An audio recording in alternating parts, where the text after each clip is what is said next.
Friends, welcome to టెక్పే. Friends, ఈరోజు మనం ఈ వీడియోలో హెచ్డిఎఫ్సి బ్యాంక్ ఏటీఎం నుండి మనం హెచ్డిఎఫ్సి ఏటీఎం కార్డు ఉపయోగించి డబ్బుగా విత్డ్రా చేయాలో చూడబోతున్నాం. ఎందుకంటే అన్ని కార్డుల కంటే హెచ్డిఎఫ్సి కొంచెం డిఫరెంట్. మనం ఇప్పటిదాకా ఎస్బీఐ కానీ, ఐసిఐసిఐ కానీ, బీఓఐ కానీ అలా అనేక రకాల కార్డులు ఉపయోగించి ఆయా ఏటీఎంలో డబ్బులు విత్డ్రా చేస్తుంటాం. కానీ అదంతా కూడా సింపుల్గా ఉంటుంది. సింపుల్ ఇంటర్ఫేస్ అనమాట. సో ఇది కొంచెం డిఫరెంట్‌గా ఉంటుంది. సో ఏ విధంగా మనం డబ్బులు విత్‌డ్రా చేయాలో స్టెప్ బై స్టెప్ చూడబోతున్నాం. వీడియో స్కిప్ చేయకుండా చివరిదాకా చూడండి.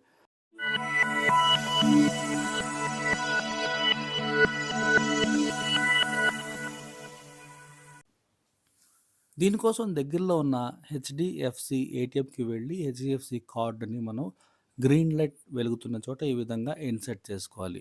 మన కార్డ్ రీడ్ అవుటాకి కొన్ని క్షణాలు టైం పడుతుంది. ఆ తర్వాత చూడండి మనకి ఈ విధంగా టైమర్ రావటం జరుగుతుంది.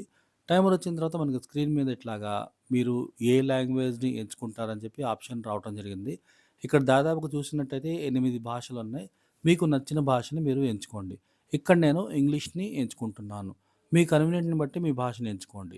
సో, తర్వాత చూడండి ఇంగ్లీష్‌ని ఎంచుకున్న తర్వాత ఇక్కడ మనకి ఇంకొక 2 ఆప్షన్స్ రావటం జరుగుతుందనమాట. సో, చూడండి మెయిన్ మెన్యూ అని ఉంటుంది. తర్వాతేమో సెట్ యువర్ పిన్. మెయిన్ మెన్యూని మీరు సెలెక్ట్ చేసుకోండి. మెయిన్ మెనూని మనం సెలెక్ట్ చేసుకుంటే కనుక కొన్ని ఆప్షన్స్ రావటం జరిగింది. ఎడమ చేతి పక్కన ఉన్న రెండో ఆప్షన్ అయిన విత్‌డ్రా క్యాష్ అన్న ఆప్షన్‌ని మీరు సెలెక్ట్ చేసి ఓకే చేసుకోండి. ఓకే చేసుకుంటే కనుక ఇక్కడ స్క్రీన్ మీద మనకి కొన్ని కాషన్స్ ఇవ్వటం జరిగింది. ఇలా చేయొద్దని చెప్పి వేరేవాళ్ళకి మనం ఏటీఎం ఇచ్చి డబ్బులు తీయమని చెప్పడం, అందరికీ కనిపించేలా పిన్ కోడ్ ఎంటర్ చేయడం ఇటువంటివి చేయకూడదు అని చెప్పి ఇక్కడ చెప్తున్నారనమాట. సో, మీరు జాగ్రత్తగా ఉండండి అని చెప్పి మనల్ని అలర్ట్ చేస్తున్నారు.